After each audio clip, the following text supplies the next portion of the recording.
Okay, you're live.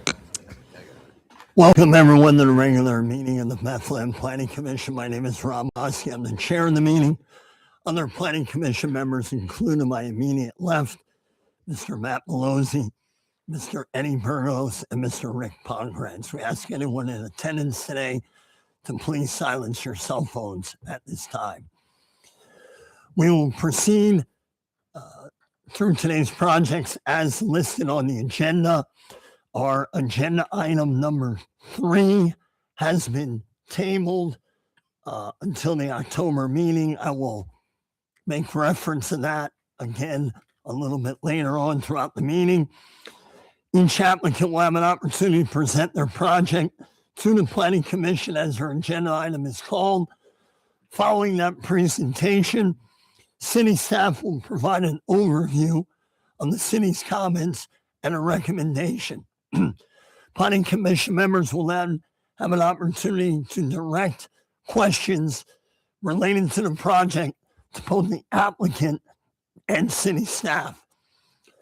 Following that discussion, we will open up to any interested parties that are here in attendance today to ask questions or make comments on. We have a sign-in sheet located right up here on the desk. When you are finished with your comments during that public comment time, all we ask is you give your name and address, email, etc. for the record.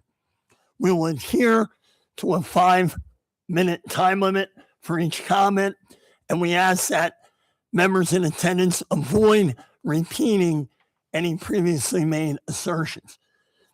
After all interested parties have had an opportunity to speak, Planning Commission members will have a final opportunity to deliberate on the project. The review of the Planning Commission is based upon the SALNO, zoning ordinance, and other municipal ordinances. Decisions will be based upon these, recommendation of the city staff, pertinent public comment, and the public good. This evening, we will not necessarily be acting on anything other than we have a zoning amendment, zoning text amendment that we pass along to city council with our input and our recommendation. And then we have what is called a sketch plan review.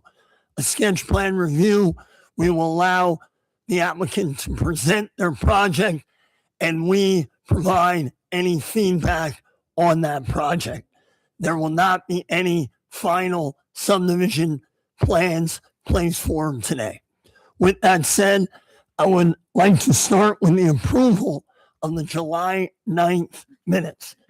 Any questions on the minutes as read? Hearing none, can we have a motion for the minutes, please? Chairman Woloski, I'll make a motion to approve the July 9th, 2026 meeting minutes of the Planning Commission meeting. Motion made, Mr. Malozzi. Do we have a second? Second. Second, Mr. Pongratz. Roll, please. Mr. Malosky. Yes. Mr. Malozzi. Yes. Mr. Burgos. Mr. Pongratz. Yes. Minutes approved. Our next agenda item, I'm going to allow Ms. Fletcher to take this one. It is the zoning text amendments, adding the definition of a data center. Ms. Fletcher. Thank you. So as we're getting up the presentation, I just want to kind of level set us for today. We're moving forward a zoning ordinance text amendment regarding data centers. There are a number of staff in attendance that were involved in one way or another. Myself, Mr. Piper, who you know, Attorney Deschler, and then we also have Mr. Ed Bascola, who is the Director of Water and Sewer Services in attendance. So if there are questions, we can kind of bop around the room a bit.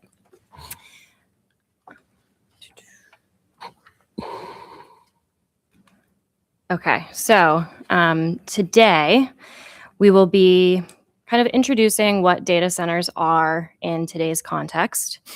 Then we will go over what we are able to do regarding data centers under state statute.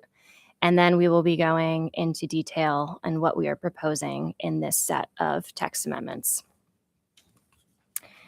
So to start, data centers as a concept have existed for decades. They are facilities of one or more buildings that house physical hardware to support digital systems.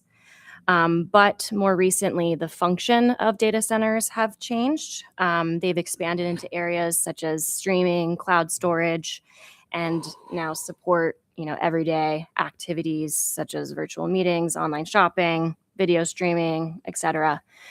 So its purpose and demand has really just changed over time. So that being said, it kind of brings us to these different types of data centers that we're seeing.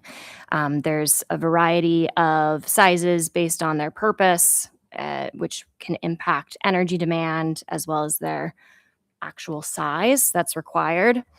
Hyperscaler data centers, which is all the way to the right here, are really the type that have been, in a lot of the news and what you might have been hearing most often recently.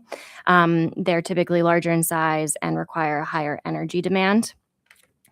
However, they can really range. As this figure shows, there's not one size fits all set of regulations.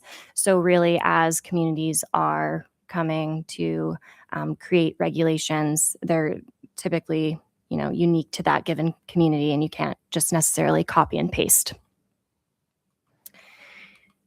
Other level setting and just understanding what we can and can't do in regulating data centers, there's kind of two key points to keep in mind. One, under state law, we must allow for all land uses in any zoning ordinance. And then number two is we can determine where a particular land use is allowed and have some requirements for that specific use, but we can't do it in a way that would make it infeasible to actually build them. So kind of going back to number one, we must allow them and we must make them feasible to actually happen. And, this really applies to all land uses, not just data centers, but just a good reminder as we go into this. So jumping into our proposed text amendment. Firstly, data centers fall under the industrial land use category.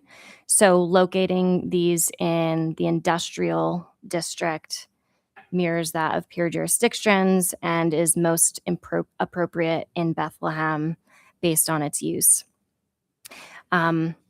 Also, worth noting, our zoning ordinance update would require these as a special exception in the industrial district, which just means that it is a permitted use that must meet objective criteria within the zoning ordinance. And it also requires it to go in front of the zoning hearing board each time. And so before we go into additional specifics about how we're really regulating these within the industrial district, I just wanted to compare this use to other uses that you might find in the industrial district. For example, warehouses have more daily traffic, more employees, less electric demand. Manufacturing also has more daily traffic, might have more material handling, higher vibration, and then the utility intensity may vary based on what type of manufacturing it is. So to account for these unique impacts of data centers, our ordinance amendment requires that all documentation on impacts are submitted at the time of application. So there's a list on the screen that are all of the requirements we are requiring of an applicant. This includes an environmental impact assessment, a water utilization report, wastewater disposal documentation, an energy management plan, and a power usage effectiveness analysis, electronic waste and decommissioning plan, emergency response plan, thermal impact mitigation plan, sound study, vibration study, and photometric study. And the ones that are highlighted here are the ones that are typically of higher concern for the public. So I'll go into more detail about those in the coming slides, just to give you a better understanding of what we're looking at. So starting out with water and wastewater, the water usage of a data center really depends primarily on the technology that's being used, because it's typically used to cool the system within the data center. So this ordinance requires approvals for both water utilization and wastewater disposal. However, in practice, both water use and sewer service are dictated by other ordinances outside the zoning ordinance, and that's regardless of customer. So the zoning ordinance is really just requiring that that information is submitted upon our review. The figure here on the slide also puts into perspective what a data center might demand in comparison to, say, a golf course. So a typical golf course requires about 450,000 gallons per day, which would be equivalent to a data center of roughly 1 to 2 million square feet. And that is the higher intensity data centers. So that's typically like the highest end hyperscaler size. Again, this might change based on the technology as well, but this is kind of just roughly a comparison. And then just another thing to note, Bethlehem Steel used approximately 8 million gallons per day at its peak. So that's really just putting it into perspective of, local context. Moving on to energy demand, that can also vary widely across data center types. This figure shows data centers in context with various manufacturing types. And, like all technology-based industrial facilities, data centers must be operational 24/7 and have backup power. So our ordinance requires that applicants provide an energy management plan, as well as the approvals for electric utilities if they are planning to connect to the grid. And it also requires an analysis that focuses on ways to improve energy efficiency.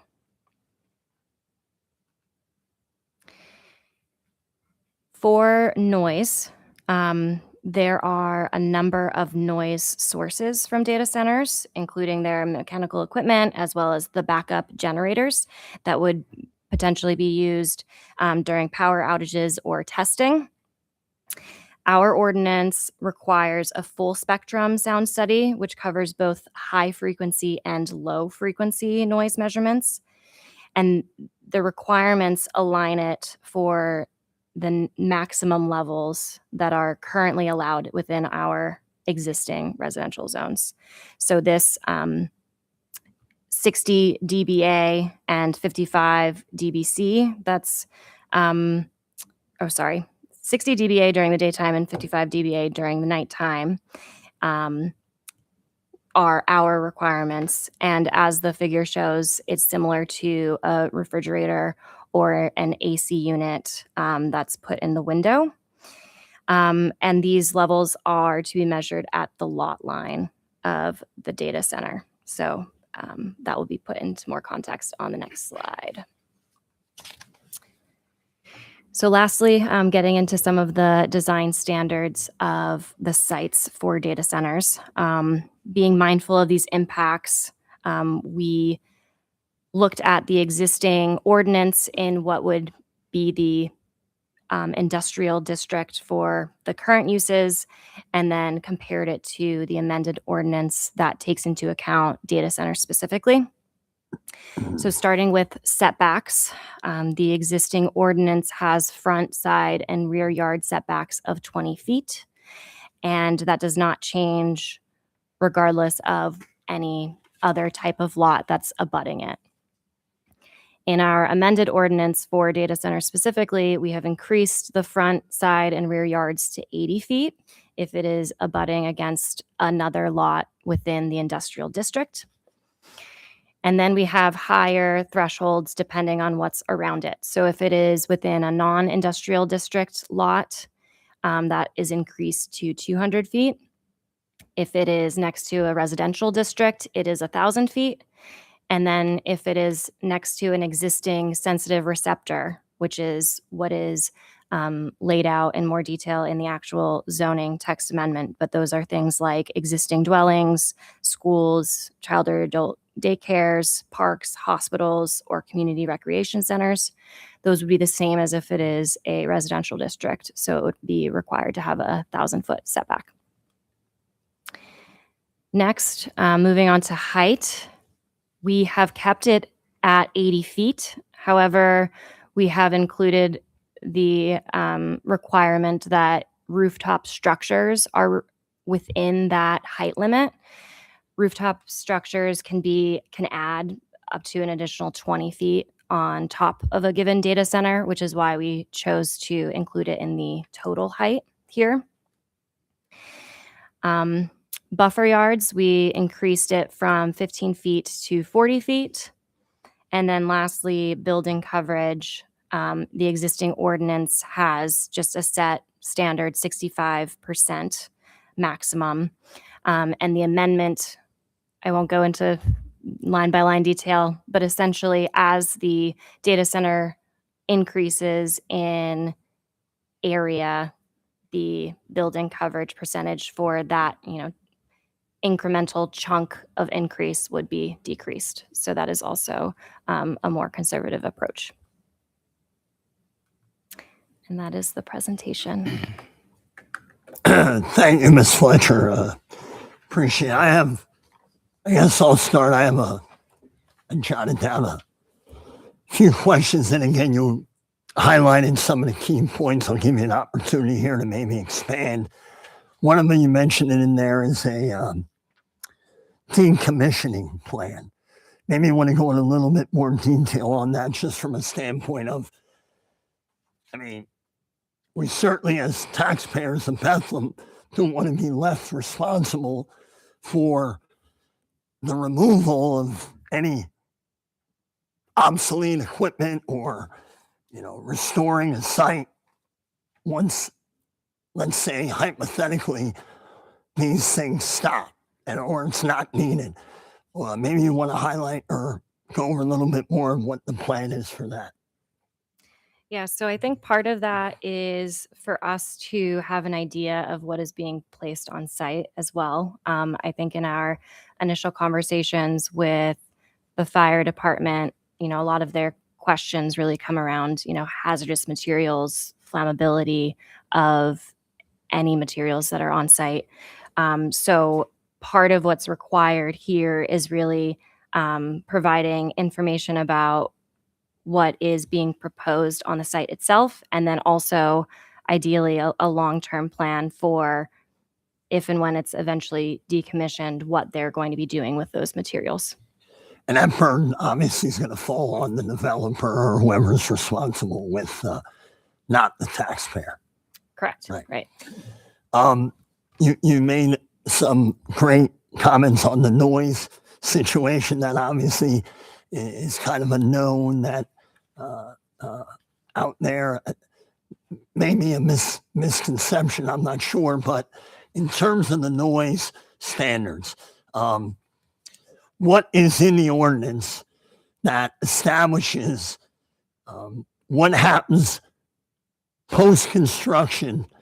A test is done with some of those numbers, decibels that you had mentioned, and those standards, they're being, the decibel count is exceeded. What is put in place to mitigate? What is put in place? Are there fines being accrued? Where does that fall?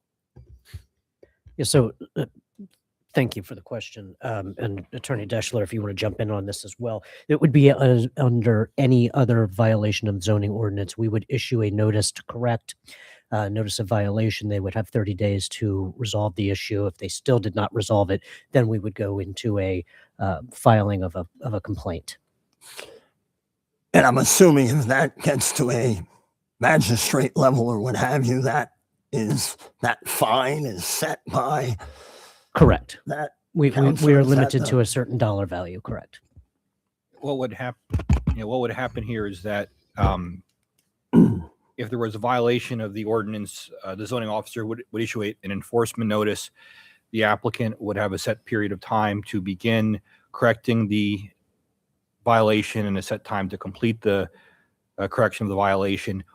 If it didn't do that, it could also decide to appeal the notice. That could go to the zone, that would go to the zoning hearing board. If either the property owner did not appeal, or it appealed and lost the appeal and then ran out of its appeals, at that point, the city would be in a position to file a complaint with the magistrate.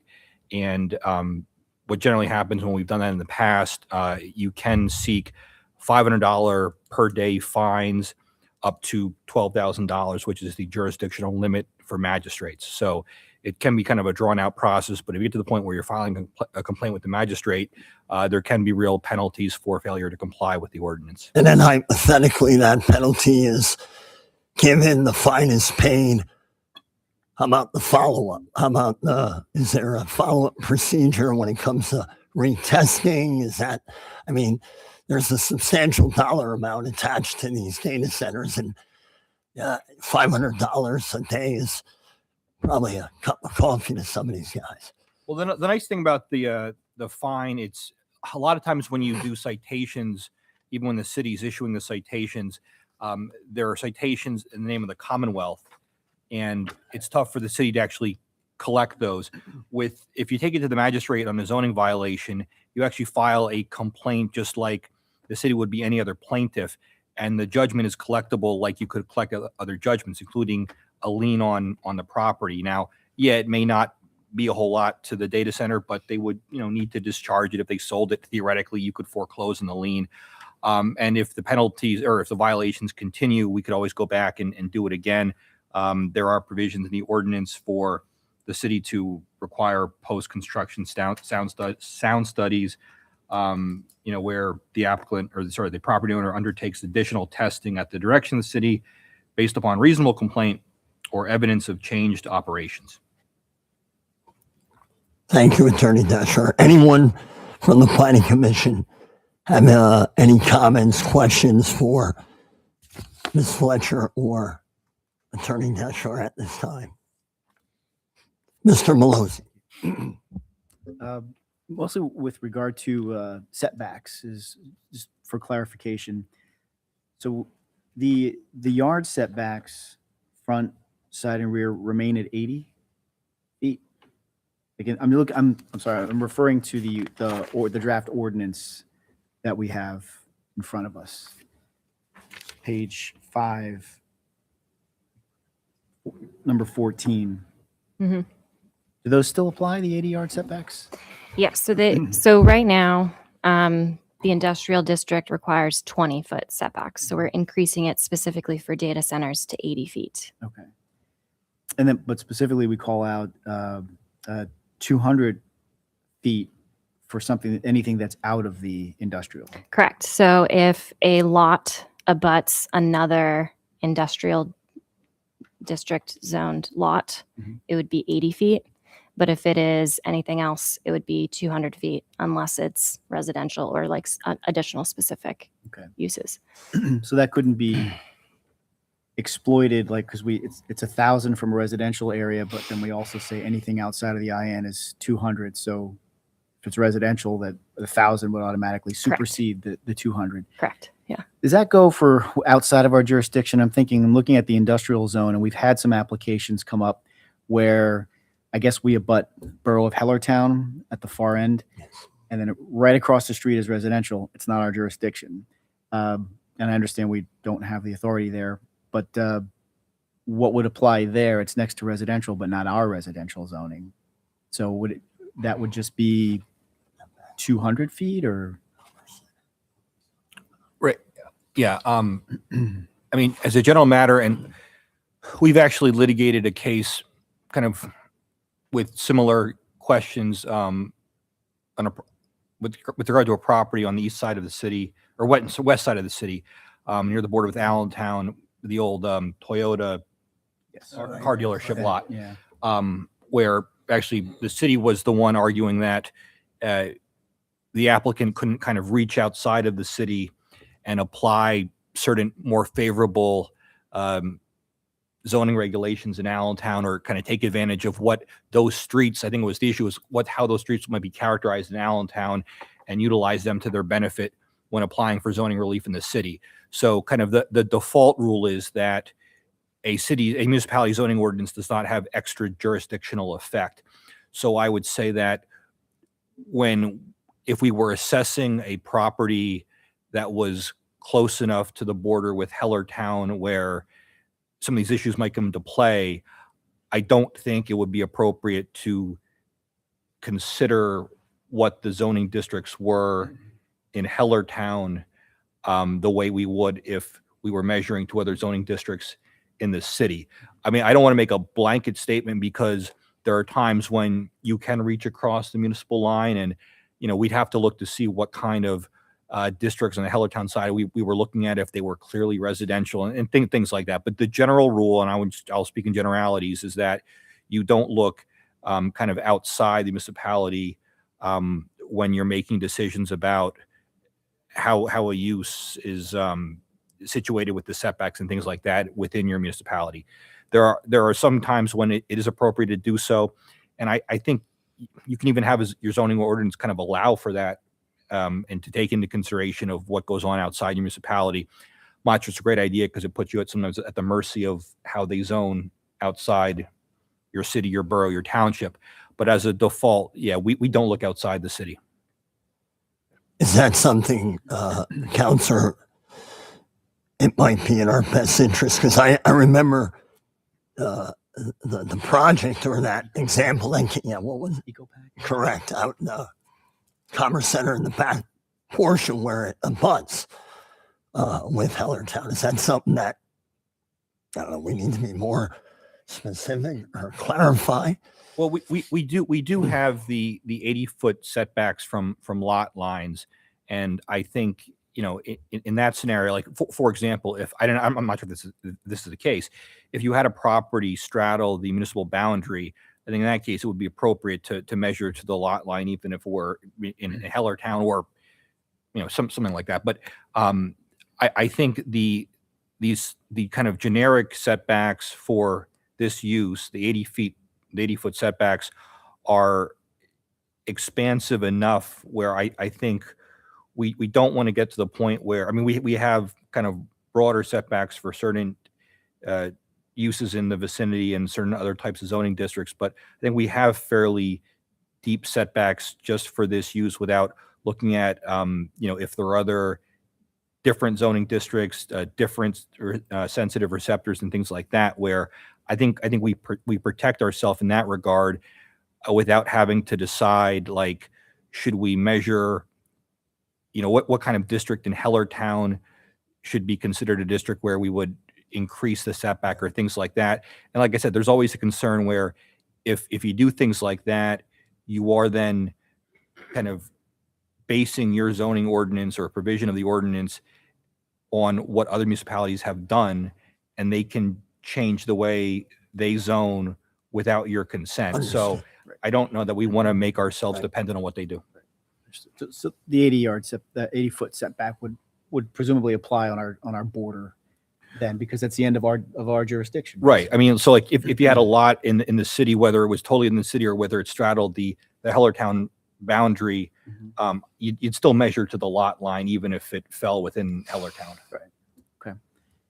Understood. And these, as you were part of drafting this, it's pretty robust here, like 1,000-foot setback. That's like 3 football fields. So just roughly. Is this, I just want to make sure when we put something here, it's not so restrictive that it can't be successfully challenged. Like, are we, in your opinion, is it enforceable, or is it can't be unrealistic because it's illegal land use in the state of Pennsylvania, right? So Right. And do we have the zoning map available to pull up? I mean, we're not going to have a whole lot of issues. We're not going to have a whole lot of issues with, I think, the 1,000-foot setback really coming into play, since for the most part, the IN district does not touch on residential districts. I think there's a pale tan area there. Yep. Okay. Which would be the extent of it. So I think we're mostly dealing with the 80-foot setback and the lesser 200-foot setback. And we do have fairly large lots in this zoning district that can accommodate the increased setbacks. So I think, given the lot sizes, I don't think we're going to get into a situation where we'll have any trouble defending the validity of these dimensional requirements. I think they might even be more generous to these uses than you see in other municipalities. So I think, like Kathy said, we're trying to fashion an ordinance that is not one where we're either excluding the uses explicitly or kind of by surreptitious design. We're allowing these uses, they're lawful uses in the Commonwealth. We're just fashioning regulations that mitigate any adverse impacts while still permitting them. And what I would say is quite a bit of land in the city. I mean, this is a large zoning district and a lot of it's built up, but that's expected. We are a built up municipality. We don't have to zone land that's vacant. We just have to zone land where you could put the use. Okay, thank you. Anyone else? Anyone here in attendance tonight have any public comment, questions as it pertains to the zoning text amendment for data centers? Yes, come on up. Give your name and address for the record. Janet Barry, 2815 Shakespeare Road. So I'm not an environmentalist, but I am concerned with, what is currently the hot topic called data centers. And I'm wondering if there's could be anything added regarding, solar panels on roofs, things like that, because we're hearing how much electricity is going to be increased. And that's going to fall on the average person. It's not going to fall on these huge data centers. And I realize we're all hypocrites, the people who are talking against data centers, because every single one of us has iCloud. We're streaming, I get it.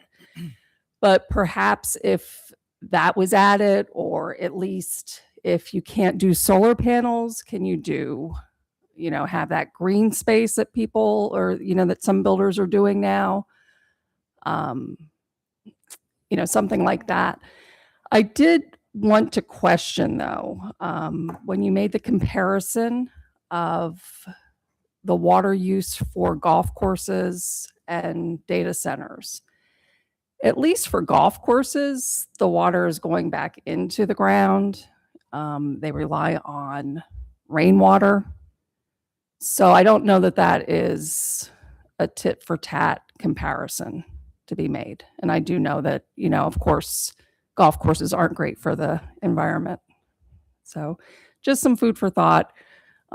These things are so huge. I would think a requirement for solar panels would be something feasible. Thank you, Ms. Bear. Appreciate your comments. We are fortunate to have Mr. Pascola here this evening, who is in charge of our water authority. Mr. Pascola, is there anything you want to add in reference to water use or cooling system, if you will? Thanks, Ed. Sure. Ed Boscola, Director of Water and Sewer Resources for the city. A big design consideration for a data center is cooling, right? The servers give off a lot of heat. They have to cool those systems. So there's a couple of ways that these data centers do that. One is using a lot of water, right? Water is usually cheaper than electricity. And the simplest way is once through cooling, evaporative cooling, where you're basically pumping water through your systems, either through a chiller, evaporators, through a cooling tower, and then all that water just evaporates. So that's where all that usage comes from. So your water's coming in, water vapor's going out into the atmosphere. On the other spectrum is if you want to use less water to cool, now you're getting into more power intensive cooling, like a typical air conditioning system that, you know, people may have in their homes or businesses where it's all electricity used for cooling and you use no water. So that's the other end of the spectrum. And of course, that jacks up your electric usage, not only for the running of the operation of the servers, right? For the whole point of a data center is to run their servers. So you have that electric use, and then you have the electric use to cool the building. Okay, so that's why people are concerned about the impact on electricity and resulting impact on possibly everybody's electric rates. And so, and then there might be something in the middle where, you know, you have some sort of cooling mechanism with a lot of, maybe you do recycled water, cooling towers, chillers. So you have a combination of electric and water. But needless to say, you know, in the city of Bethlehem, as was shown on the graph or on the slide, you know, we have adequate water resources, as most people know, that were built, you know, back in the 20th century with our reservoirs up in the Poconos. We go through water use evaluations for any large customer, right? We do will serve letters. We evaluate any need for any large customer, whether it's a data center, a food or beverage manufacturer, power plant. Same thing on the wastewater side. Of course, on the wastewater side, most facilities have to submit a planning module. So all of this stuff gets evaluated anyway, including it in the zoning ordinance for data centers. I'll be honest, is a little redundant from my perspective, but I don't think it poses an extraordinary burden on the data center developer, because these are things we get to evaluate anyway. So Thank you, Mr. Muswell, for that clarification. Any questions for Mr. Muswell from the Planning Commission? Thank you. Anyone else here in attendance have any comments, questions?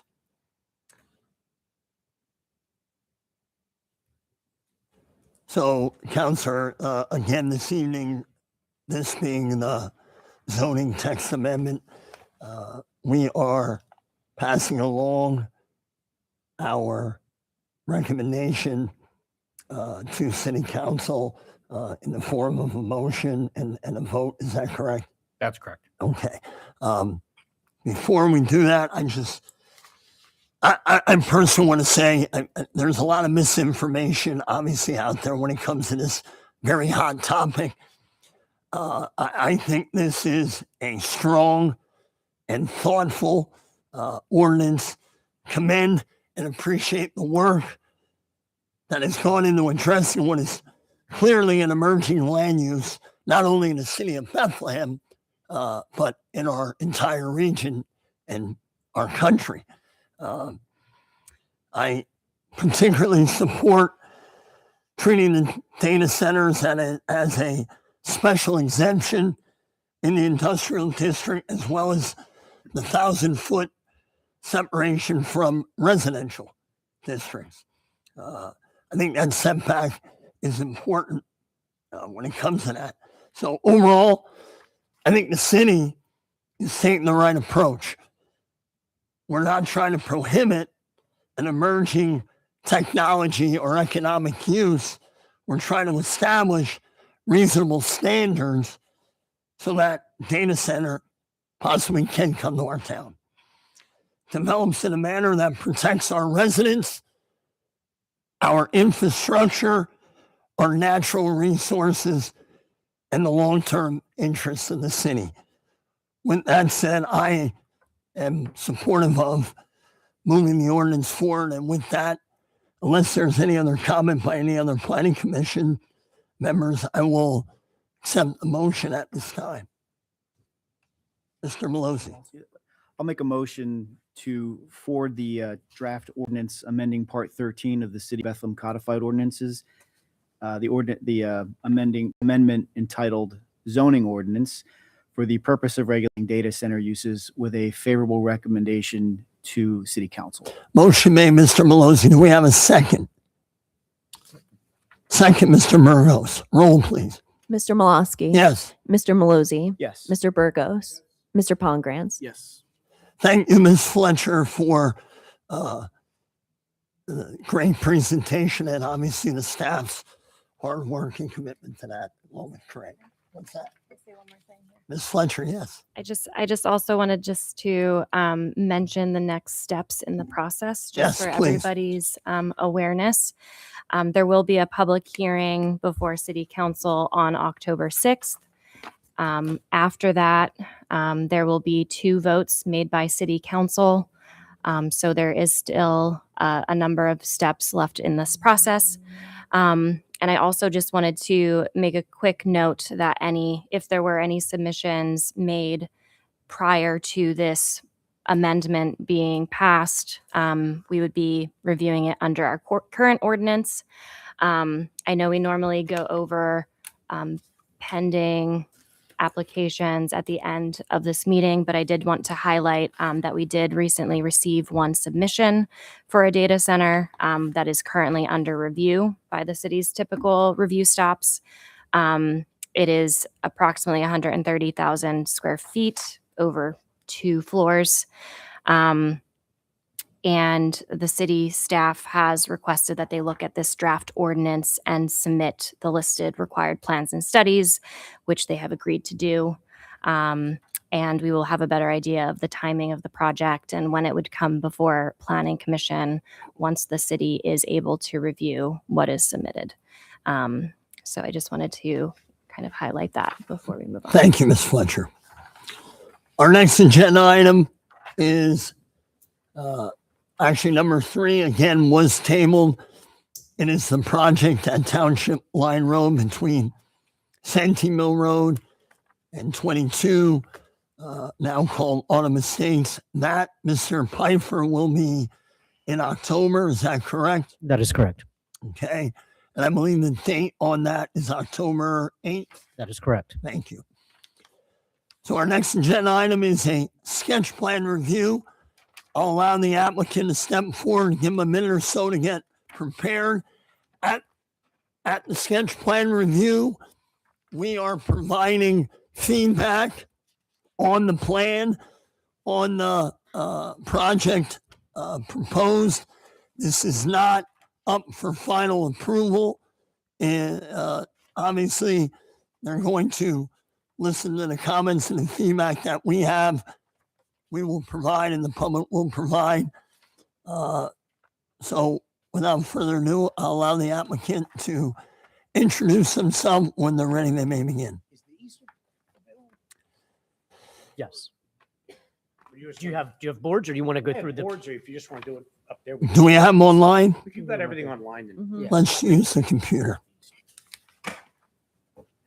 David, we have a laser pointer too, if that would help. If you wanted to point things out to people. As long as he doesn't take my eye out. That's the other one. I may be dangerous with that. Right. I think it's Steph. I Doesn't think it's work. over at the other one.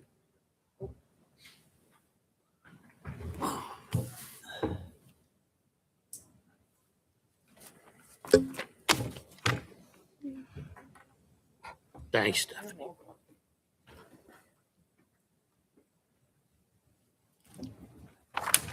He can take this and click through too. All right. We're good. Everyone ready? If you prefer, we can just give you the mouse and the keyboard, and you can click through the presentation yourself. A lot of technology coming on this table right now. Good evening. I'm Victor Scamilio here on behalf of the applicant and the property owner, who are uniform in their approach to this project.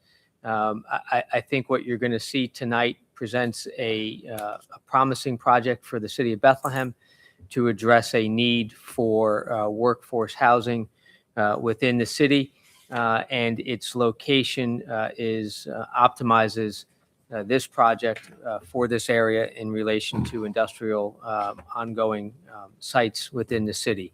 And with that, I'll turn it over to Mr. Ronca to discuss what's in front of you and on the board above for everybody to see. Okay, Greg, you have a site plan for? Yes.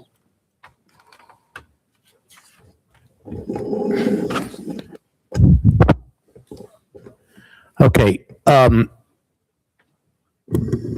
Good evening, board members. I'm here tonight assisting Nazar Kodza with explaining this project. This was his thoughts, and I think it's an outstanding project that will hopefully meet the city's initiative to provide, workforce housing.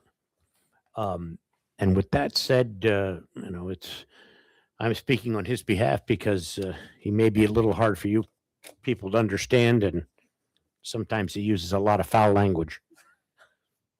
Anyway, to get started, the property is in the 1400 block of Stefco Boulevard, if you're familiar with that area. Immediately surrounding it, or within close proximity, is...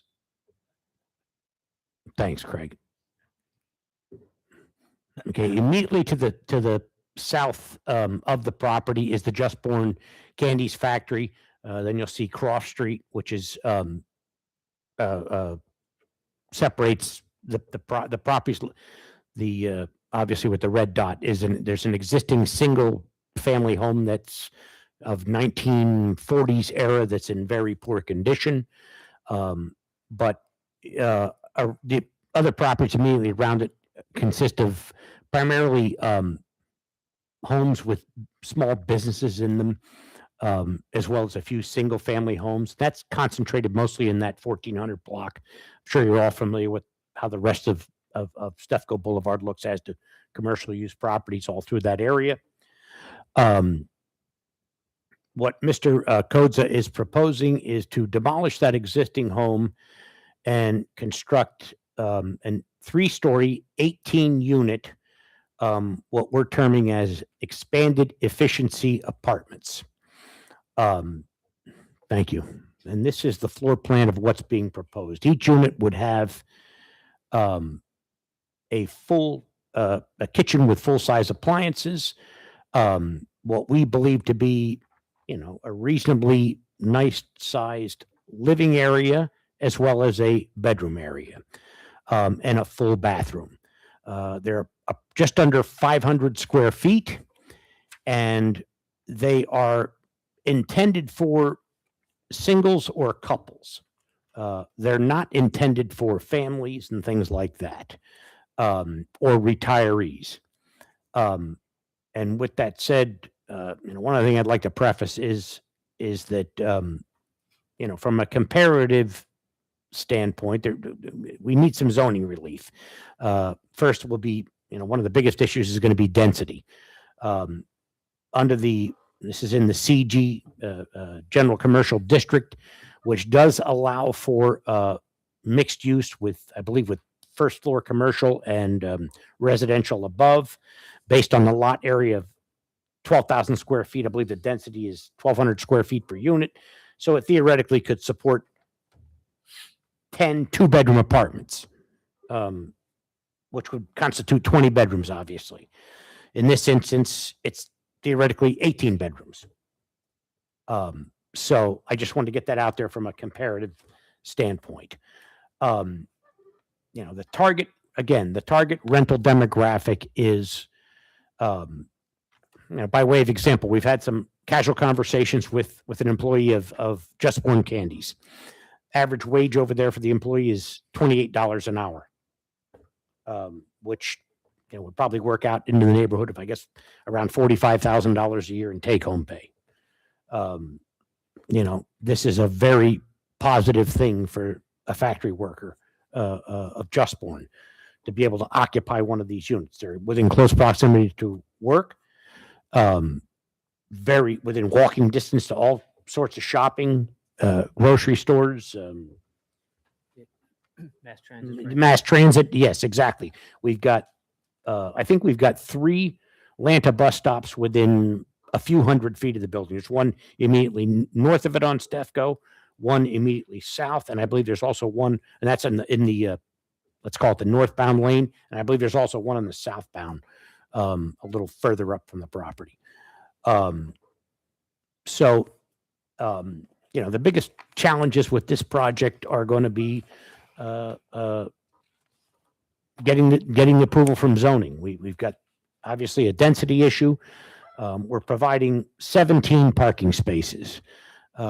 Based on the occupancy being limited to no more than 1 or 2 persons, we don't believe there's ever going to be an issue with parking. In fact, we believe some of the rental demographic may not even own an automobile. And with that, if there is a need for additional parking, there's plenty of space on Marvine Street, which is within short walking distance of the property, as well as, I can't remember the name of the street immediately across from, Craig, can you pull the Google map back up, please? But if you look at Marvine Street, which is obviously to the east, there is more than ample on-street parking there, as well as a little further up. I apologize, I had to put my other glasses on. Across the street on Crawford Street. But again, we don't believe that parking will ever be an issue. We don't believe that we believe that a certain percentage of residents will likely not need vehicles, won't own them. So we don't believe that to be an issue. And the CG district also requires that the first floor have a commercial use. That is another thing that we just do not believe is going to be at all, a realistic, how can I say it? The property is just not conducive to any form of commercial use, in our opinion. We think that would potentially promote people parking along the front of the frontage on Stefco Boulevard if there were any sort of commercial space. But more so, there's no demand for it. The market for small commercial space is highly competitive, and there's little demand. In fact, tonight, a realtor, Chris Zajac, broker with Grace Realty, is going to speak to that effect. So again, we're here, tonight, hoping that planning looks at this favorably, and commends Mr. Kodza on his efforts to meet, to help meet the city's initiative to provide affordable housing. Thank you, Mr. Ronca. Before any planning commission members, I'm going to turn it over to Mr. Pfeiffer. The city has made a large number of comments for this sketch plan review. If you want to talk a little bit about the memo, Mr. Pfeiffer, from August 18th. Certainly. Thank you. May reiterate some of the things that Mr. Ronca has already stated, so forgive me, I'll try to go through this quickly. Critical path here is density. The applicant is seeking density bonuses based on a workforce housing proposal. Unfortunately, and we can debate why it's not available in the CG district, but it is currently not. So because of that, they do need the variance for lot area per dwelling, where 18 dwellings are proposed, 10 would be permitted by right. The variance for off-street parking, where 32 spaces would be required for the number of units, 17 are proposed. And the elimination of the first floor commercial use on the front street level. The city does commend the applicant for coming forward with a workforce house style type of development, and I emphasize style. This proposal does not meet the requirements for workforce housing based on the section of the ordinance, and there is no requirement that they maintain it at any kind of affordable rate, such as 80% of AMI. That being said, we have not had anybody in the 7 years that I have been at the city take us up on our workforce housing section of our ordinance. So just that they came forward with something that may fit that mold is commendable. The other comments here are pretty straightforward comments we get at this stage of a sketch plan. The stormwater engineer is looking for a report if there is more than 10,000 square feet of disturbance, and notes the potential for a stormwater escrow fee charge. This stuff comes up when we do the developers agreement. Sanitary engineering indicated that a tap fee for this project would be just under $28,000. Miscellaneous engineering, we talk about deficient curbing and sidewalk. Again, a study would be done to determine if those are deficient, and the developer would be required to replace them as part of this project. The parking off of Croft and Peters Streets, those are both, again, we in the city of Bethlehem, we call everything a street, but there is one alley out there. But these are alleys based on our definition. And so a warrant survey would be required where the city would go out and survey those streets and identify for the applicant where the curbs would need to be located and what would need to be improved. The traffic engineer is looking for calculations to determine if any additional traffic improvements would be required.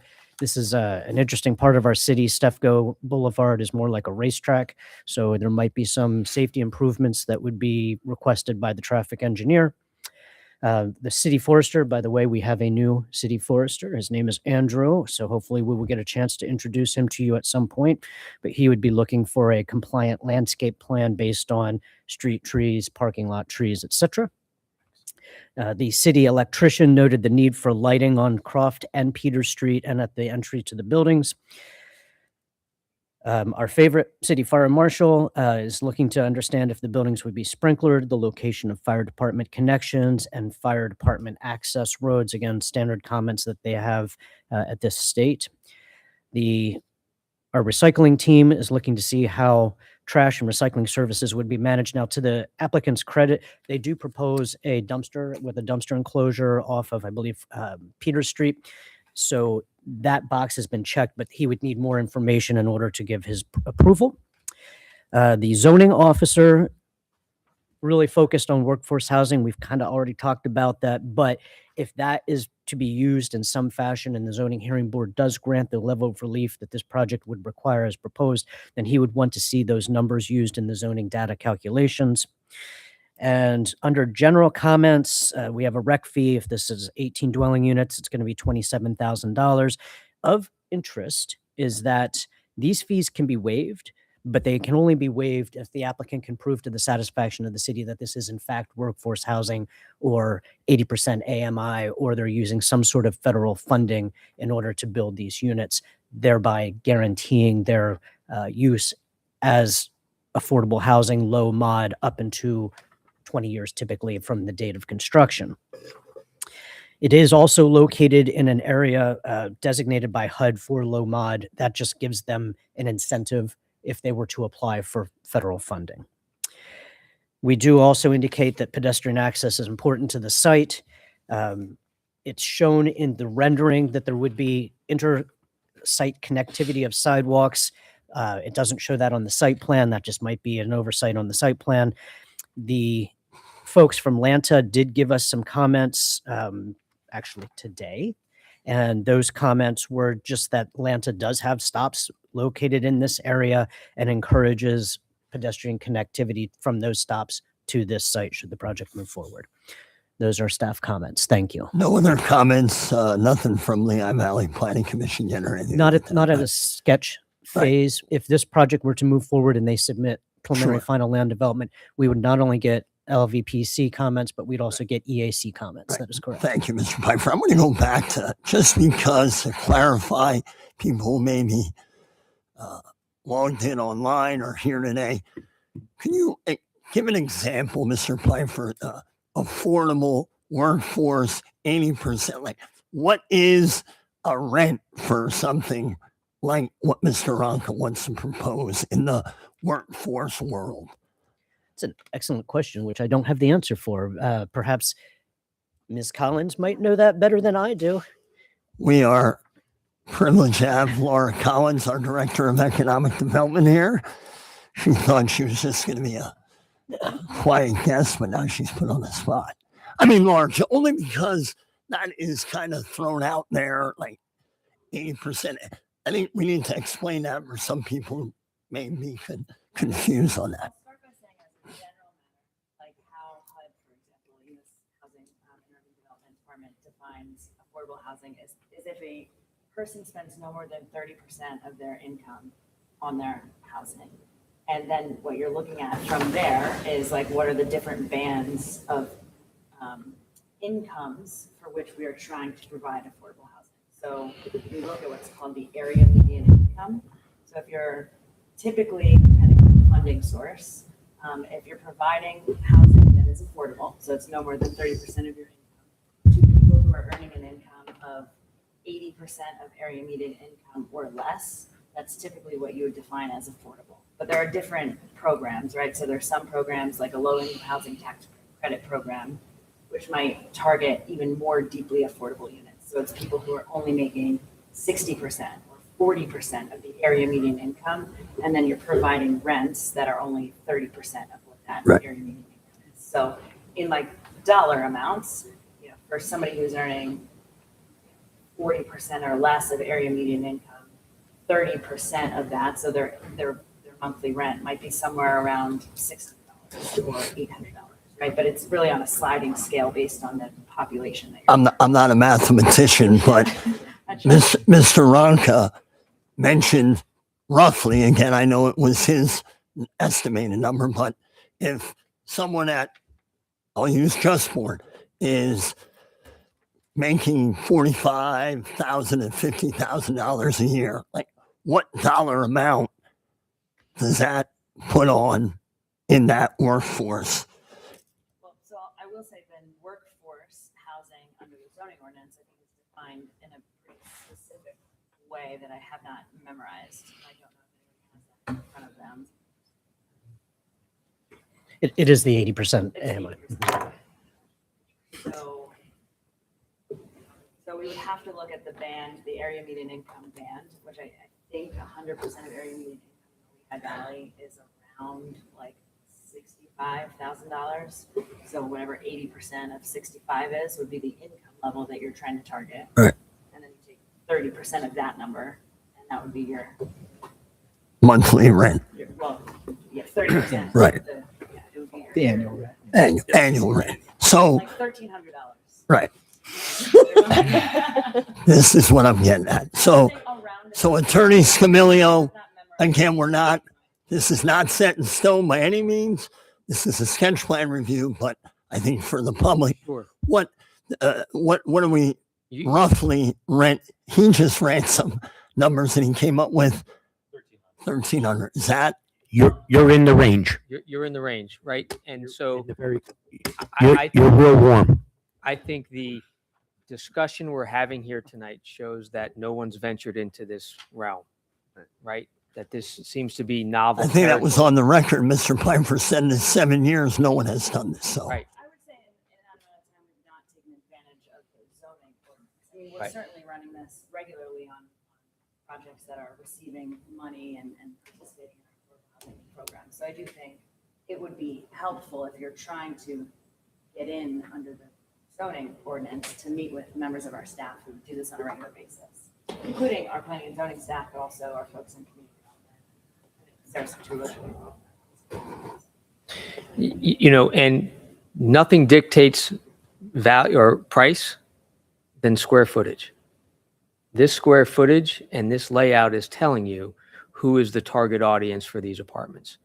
Community amenities, under 500 square feet. That's telling you that those numbers are going to tell you where the rent goes just as much as doing the 80% AMI. Because people aren't going to pay more for units of these sizes, right? And that's, so whether it's under a strict application of the workforce section of the zoning ordinance, or it's what is the reality of these units, the reality of these units are workforce housing. Whether or not it meets the technical definition under the zoning, that's what these units are. That's what the reality, that's what the market will tell you what these units will be. and Mr. Scamillia, your client is aware that workforce housing incentives, as listed on the memo, are not available in that. In the area where the commercial in this use is. and not available for any project creating less than 20 units. Right. So again, And that's a discussion with the zoning hearing board Sure. in the requested relief from them. But I think everybody sitting here is sometimes scratching their heads going, why less than 20? Why doesn't it apply? Why doesn't it apply in this zoning district, which Right. seems to make sense? and I'm glad you mentioned the zoning hearing board component, because when we give feedback for a sketch plan review, we don't want to step on their toes. So we're not here to discuss, anything in reference to the, the dimensional variances and the other components. That's kind of their counselor correct, kind of their deal, so to speak. And that's understood. This is before you tonight because it is a different project coming in to the city and showing that we're ready to submit it to planning for review. And aside from the zoning issues, this board's view or interpretation or outlook on this project is important. Absolutely. And I commend Mr. Ronca and Attorney Scamilio for coming in, because we applaud anyone who does that, comes in for a sketch plan review first. I think it just makes everything a little bit more clear before you go for that final approval. Laura Collins, thank you for clarifying that.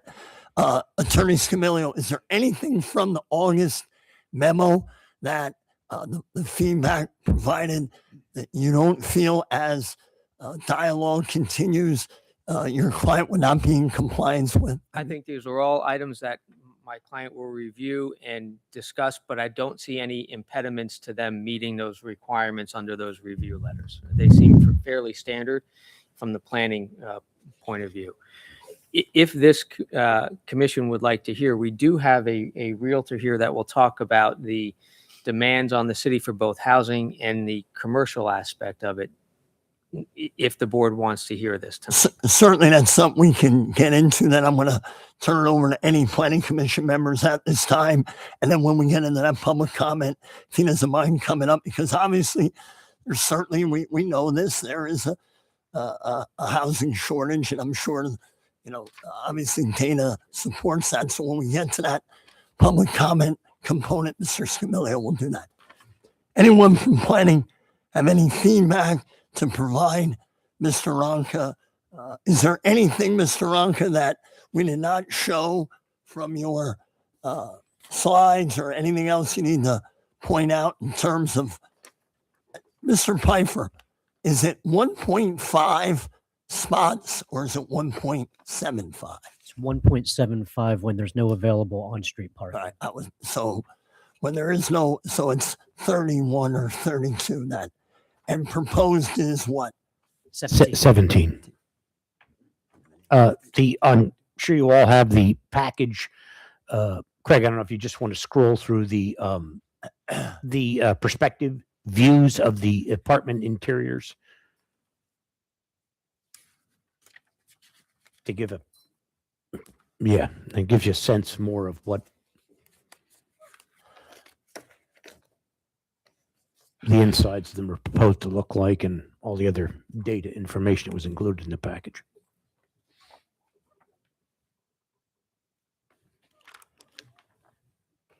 Mr. Malozzi. Yes, thank you, Chairman. I'd like to say there's a lot about this project that I like, and I think you've highlighted most of it. There's a need for more affordable housing. This doesn't meet the definition of affordable housing or workforce housing, so I'm using that in its general term. The units look great. The design, the layout, if it turns out as good as the packet you put together, it'll be very attractive, compact little units. My concern is just the density, which Sure. you already identified. When you start accumulating the number of significant variances that would be required for the project, the site's starting to tell you that maybe something needs to be addressed here. And I think it's obviously it's the density. That's the root of all the variances that would be required. It's almost twice as dense in terms of the square footage per dwelling unit required. Almost. It's given 666 square feet per dwelling unit and required is 1,200. The parking spaces, to have to rely on-street parking in adjacent neighborhoods is a flag for that too. The looking to eliminate the ground floor principal commercial use along a general commercial zone along an arterial. In fact, I think a soundbite, Mr. Pfeiffer gave a soundbite, I think, at press describing Stefco Boulevard. That's going to be in the paper. But that's where, we have these zoning districts, and they're comprehensive throughout the city. There are places where things can go, and there are places where things can't go. And some limited commercial, and I see along there's auto repair shops, there's nail salons, there's some things across the street. So there's low impact commercial along there, like professional services, things Yes. like that. I think that's what not intense parking, because you bring up a good point. If you open up a Starbucks, there's nowhere to park. There's no drive-through lanes available. You can't do something like that.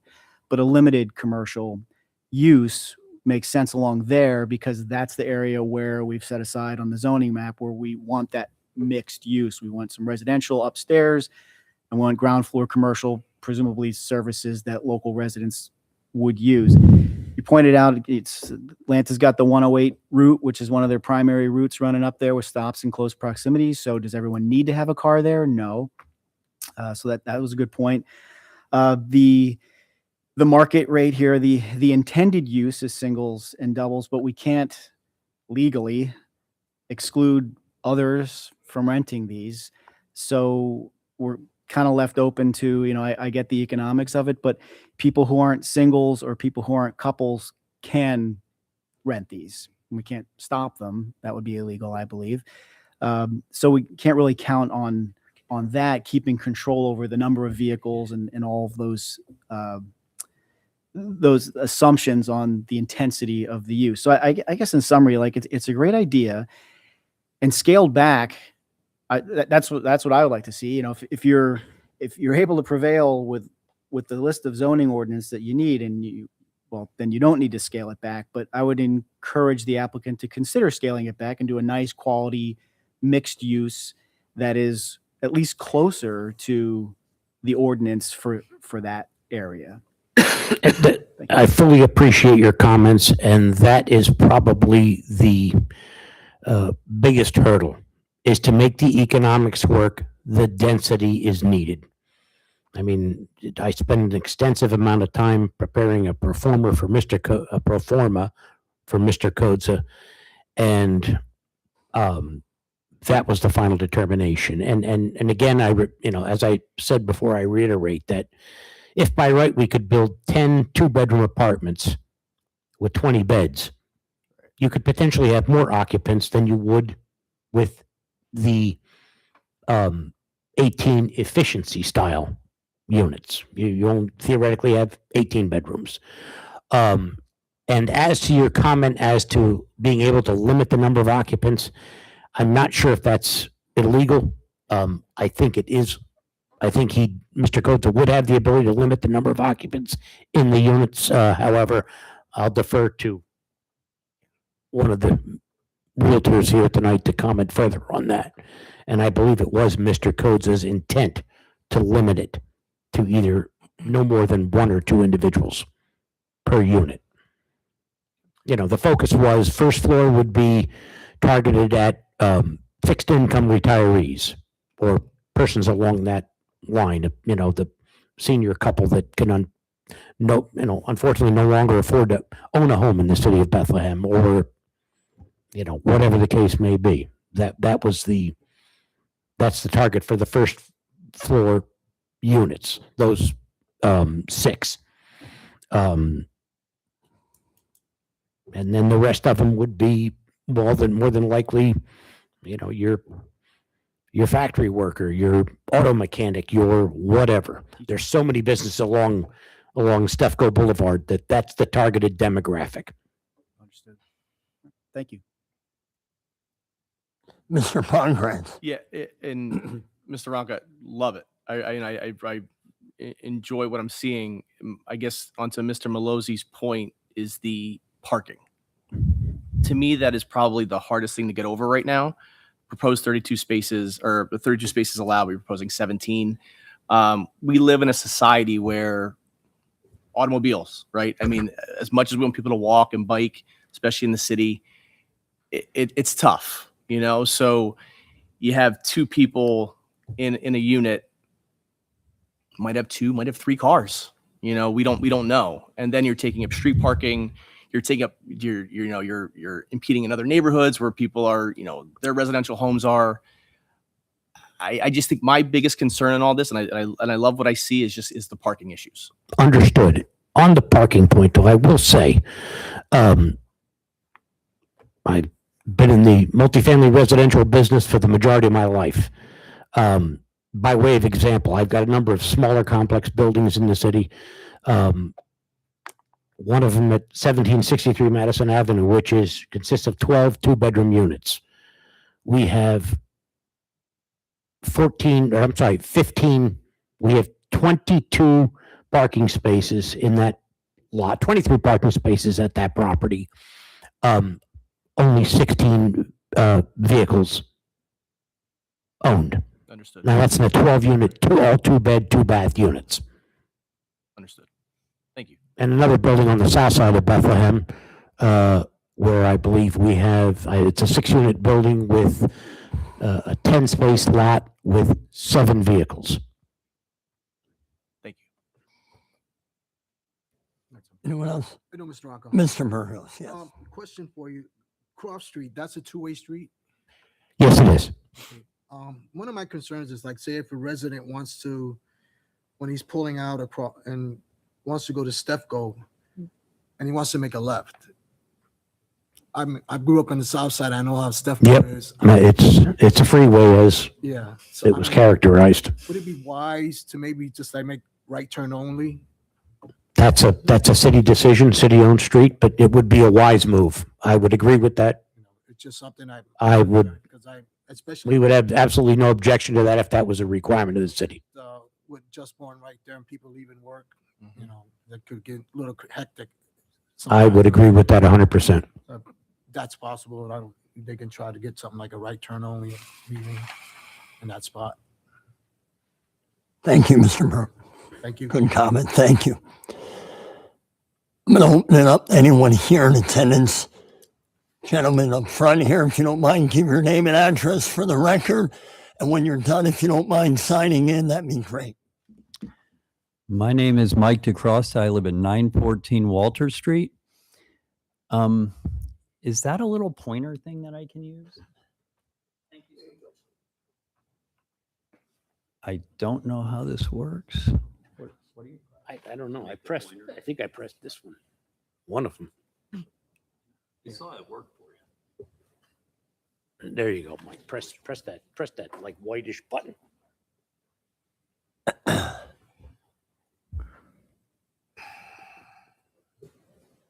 Aha. Okay.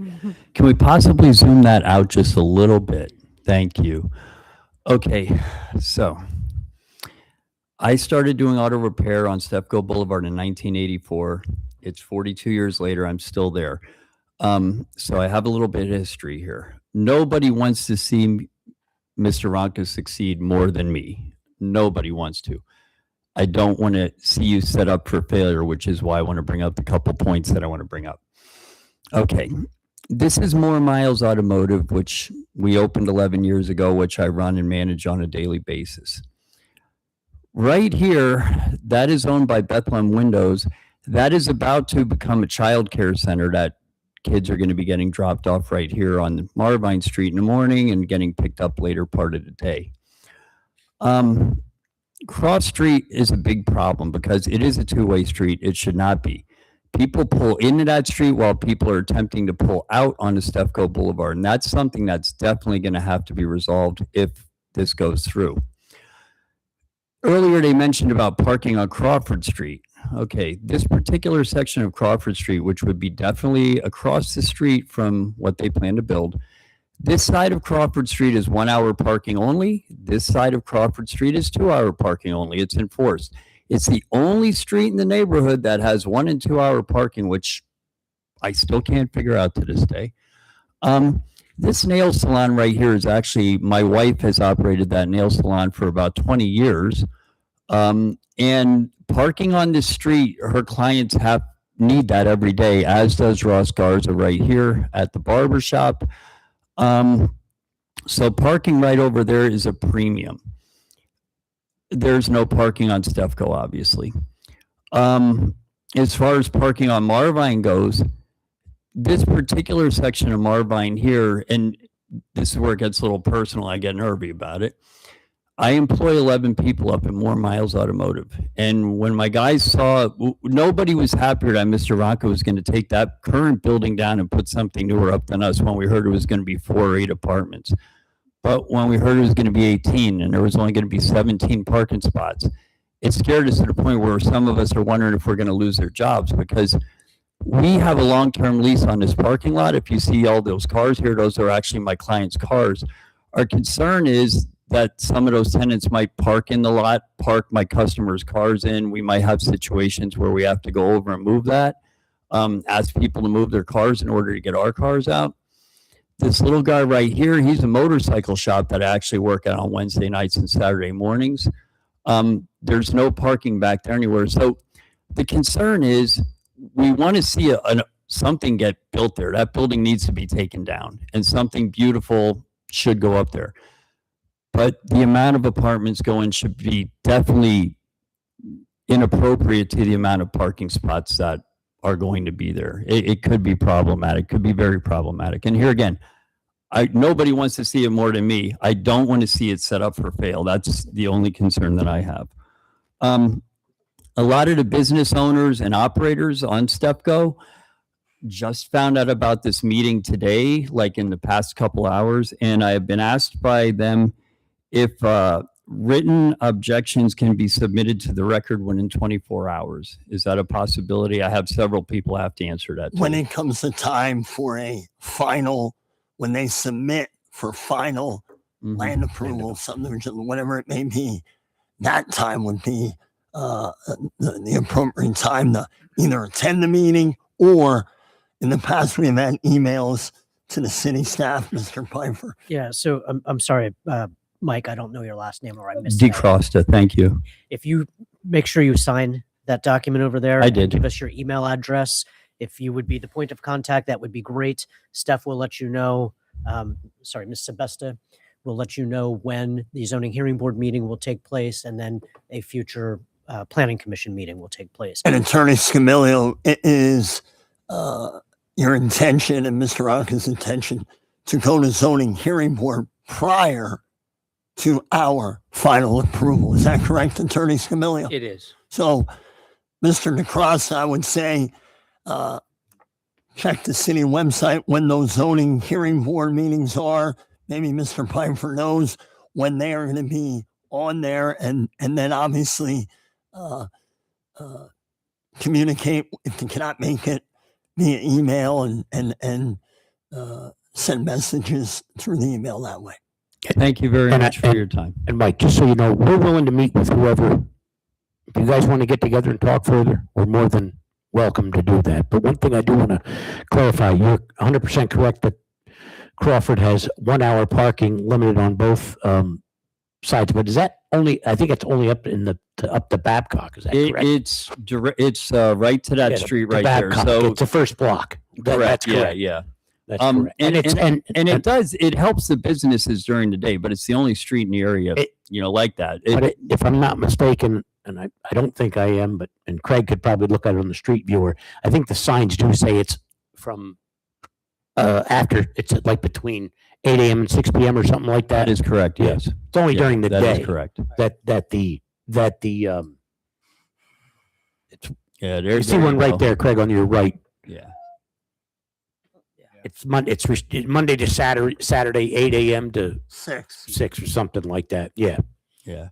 And if you go back to, I agree with his comments on Marvine Street. If you could go back to the aerial, Craig. The other thing about Marvine Street is public parking actually is not supposed to be allowed once you get past the bottom side of Croft. What exactly? That's public housing. Yeah, but that's we took photographs at, I believe, at 8 a.m. 12 p.m. and I believe 5 or 6 p.m. In preparation for the zoning hearing. If Craig, if you could street view at Marvine, looking south, Okay. that's north, right? Yeah, turn around. Okay. We again go a little bit further south, yeah, down from where his concerns are. Keep going past that building. Okay, so the one thing that I should probably note right here. So that building right there that you just passed, that's a the- child care facility. This is going to be childcare Right. that's opening very mentioned shortly. it. So you're going to Yep. have a lot of kids getting, dropped off. And the people that operate the facility will be parking out front here. You don't see anything there now because they've been in the process of getting this prepped and ready over the course of the past year. Next to this is a church. Yep. So if we were to go further south, Mhm. that's a church. That area does get very populated depending on what's going on at the church. It's a very busy church. Understood. Yeah. And if you and go here again, further south from Croft, that's public housing. exactly, and that when you go south of Croft, that we haven't seen really any cars on street parking in that area at those times of the days that we took the photographs. I think if you go, can you continue down the street? I might be wrong about something. I just want to see something. So I would tend to agree with you. That particular spot right there that you're showing there. Okay, hang on. Shoot to the right. I'm sorry. I'm a little misled here. I'm sorry. That building to the right. Okay. If you notice, that's also a child care facility. Yes. There's little kids running around in and out of there all day. This area gets backed up like twice a day, pick up and drop off right around there. Here again, nobody wants to see you succeed in this more than I do, which is why I'm throwing all of these reasons up that we don't want it to fail. The parking, I think, is going to be a situation. I just my point. Understood. Thank you, Mr. DeCross, and we appreciate you taking the time out of your busy schedule and a great mechanic. You can't, not a lot of them out there though. He's fair and he does a great job. I had to give him my little plug there. Thank you. Anyone else who has any comments, input? Yes, come on up, give your name, address for the record.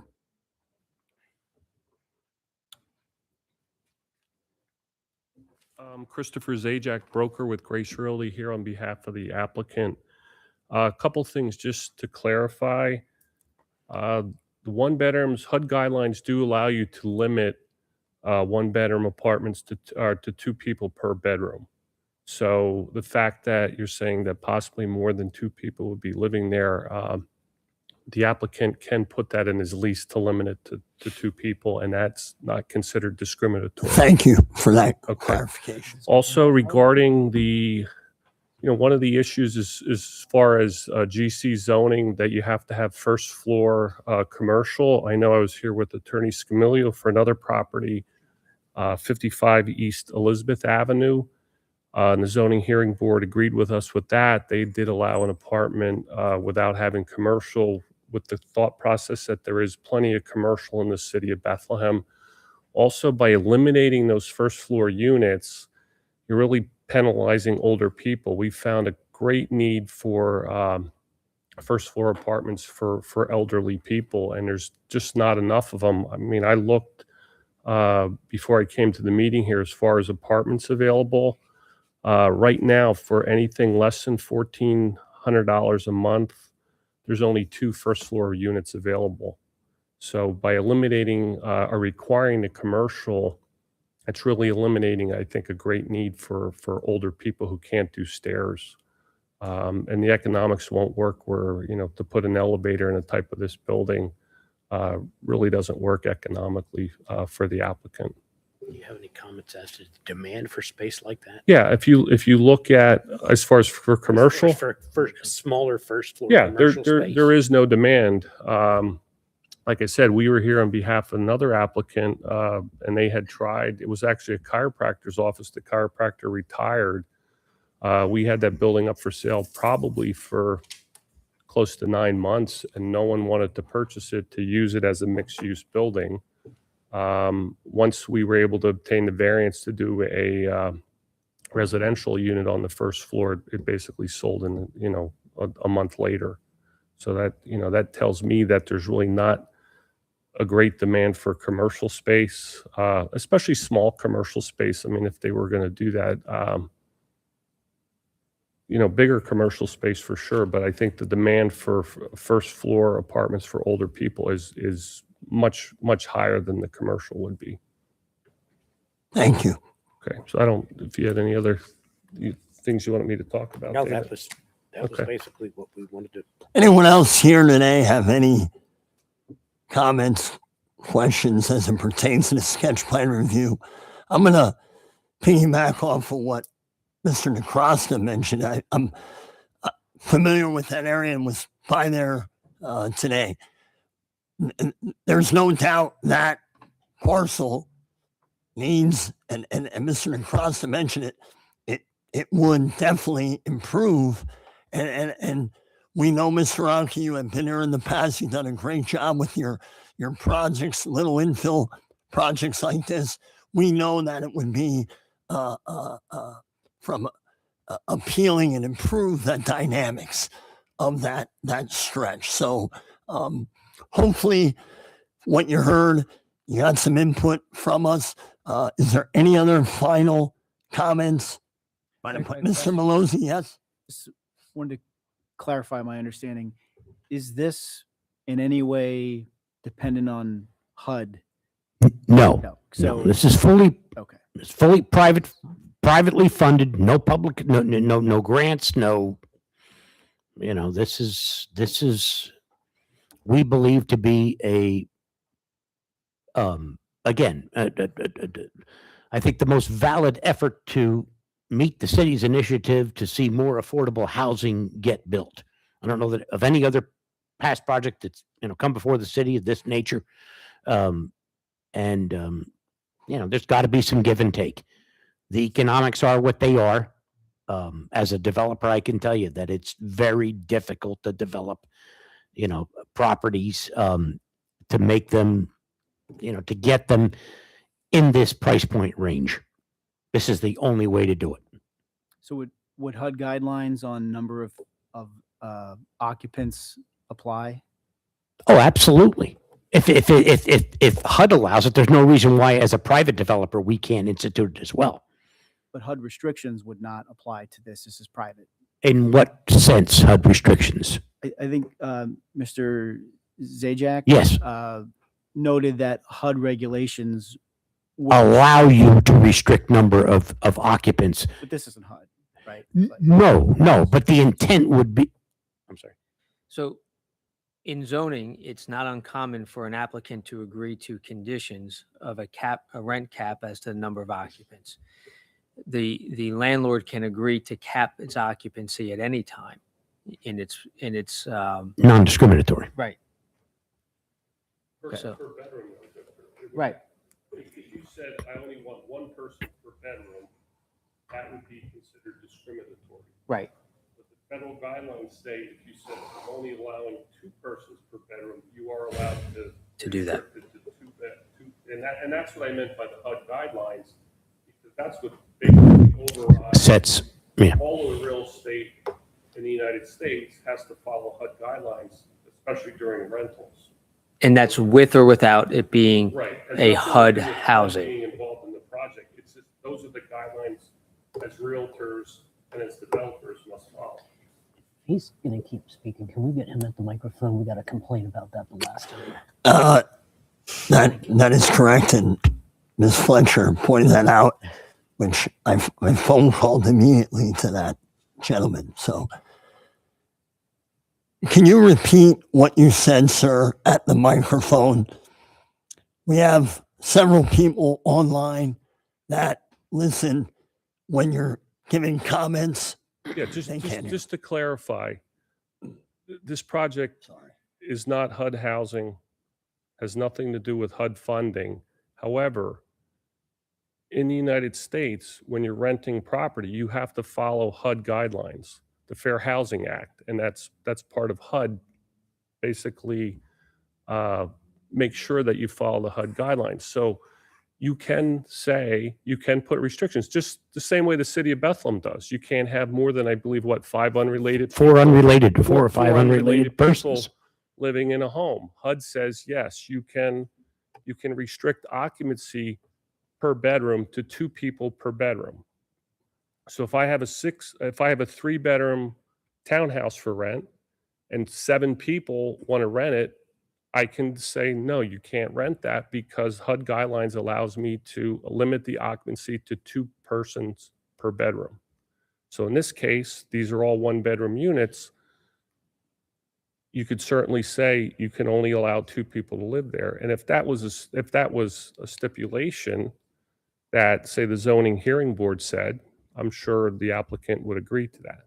But that's what I meant by the HUD guidelines. And It's Mr. Rock, basically the fair housing. you'd have no problem providing that when it comes to that time in terms of leases, stipulations in the lease, rent cost in the lease. Not at all. And putting a timeline on that, whether it's 10 years, 20 years set at that rate. We can those are things that'll be discussed. But I mean, as to capping it, as to occupancy, we have no issue with that whatsoever. Yeah, just Thank you. Just one other thing. We also manage a building on Eaton Avenue that I think is 12 units. Those first floor units, those occupants have, and that's a newer building, those occupants have 0 cars. And I would think if you allow this building not to have the commercial on the bottom, it would not surprise me if you had those 6 units occupied by elderly people that they would have no cars. Right. And again, that I don't want to sound repetitive or redundant. That's not up to us. That'll be. Yeah, that's and the what you're going to need to do. Attorney that at zoning. Scamilio, is there a date for that zoning hearing board yet? We don't have a date for the zoning hearing board yet because I think there's some improvements to the plan the site plan that we need to generate first. Understood. And Mr. Pfeiffer, you will inform anyone who contacts or who has signed in about the zoning hearing board with that. Correct. Thank you. Thank you, sir. Appreciate it. Can I just, as a kind of curiosity, I mean, if Mr. Ronco wanted to lease a particular unit to one person, just one person, he could do. I'm a little confused about this talk about how you can't, like you can't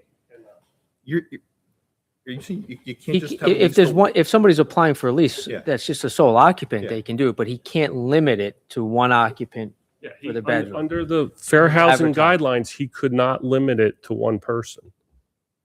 Unless this was considered an efficiency apartment, but I think there would be more looked at as a 1-bedroom apartment. So he could not say only one person can live in these. That would be against fair housing guidelines. But for a single tenant can apply. and Yeah, can be leased. certainly, yeah. I would suspect that most of these would be occupied by one person, but there's nothing that he could not prevent 2 people from renting one of these. Okay. Because then you would be correct that would be discriminatory to say, I'm not allowing 2 people to live here. You cannot do that. You can limit it for 2 people per bedroom, but that would be it. Anyone else? Mr. Ronca, thank you for coming in. Hopefully we provided enough input and feedback for you. Yes. Best of luck moving forward on this. Thank you. Mr. Pfeiffer, we did have an agenda item that was tabled. I just want to make sure anyone here in attendance knows and possibly may have any, as we're in the general discussion, the project at Township Line Road will be in October. Is anyone here in attendance tonight that was? Yes, sir. Do you mind coming up? Give your name, address for the record. We are not obviously dealing with that this evening. So you took the time. You were here the whole time. Yeah, it was very entertaining, actually. My name is Scott Culpepper. I live at 2325 Santee Mill Road in Bethlehem. I came before you folks I sometime back in the spring, I guess, when this Autumn Estates sketch plan was introduced, and I had a list of issues. I came here tonight seeing it on the agenda with a new and improved and lengthier list of issues. We won't get into those. October 8th, I believe you said was the date? Correct. Okay.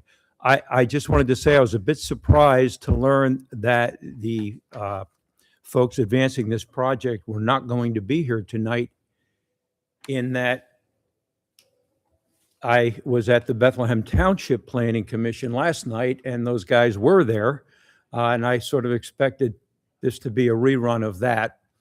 And so I did wonder if anybody had anything to offer to me since they were here in the spring in terms of issues, developments with that project. Is there anything I need to know that I don't know?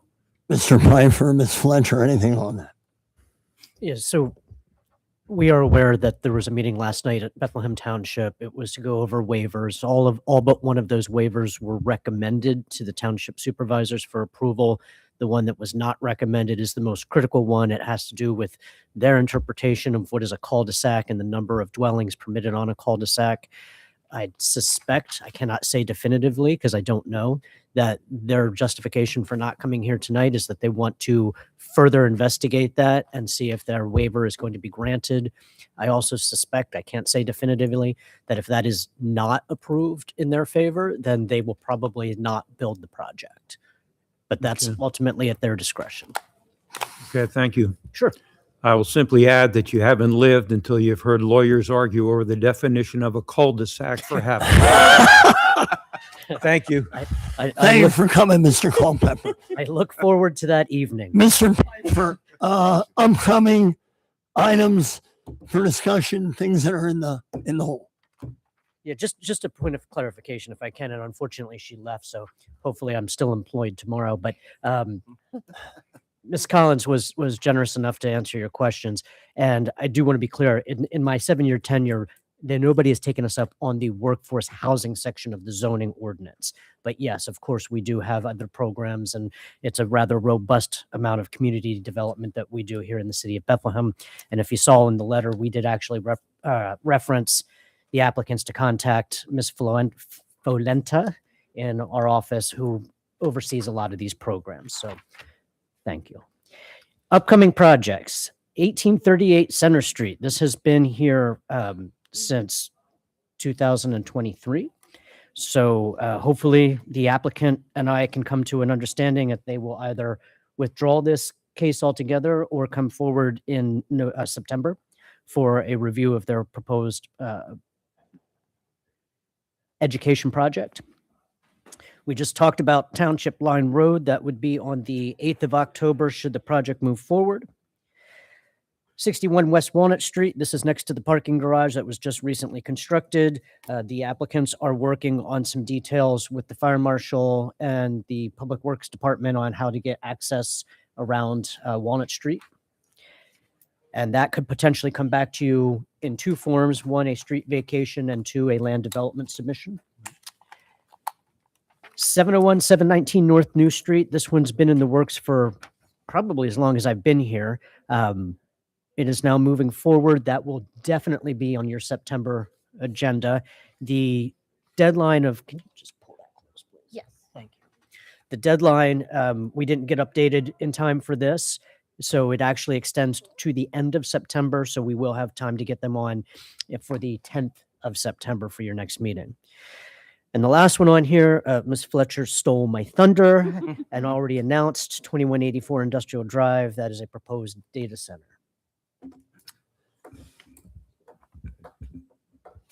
Yeah, that's a good question. But that's it? Kathy had just mentioned that maybe that deadline is incorrect on the 11th of September. I believe that is correct. So we'll have to get that. Understood. Get that updated just so that there's no. Anything else from the good in the order? That is everything. I'll make Thank a you. motion to adjourn. Second. Second. All in favor? Aye. Aye. Thanks. See you next month. Tell me when we're off.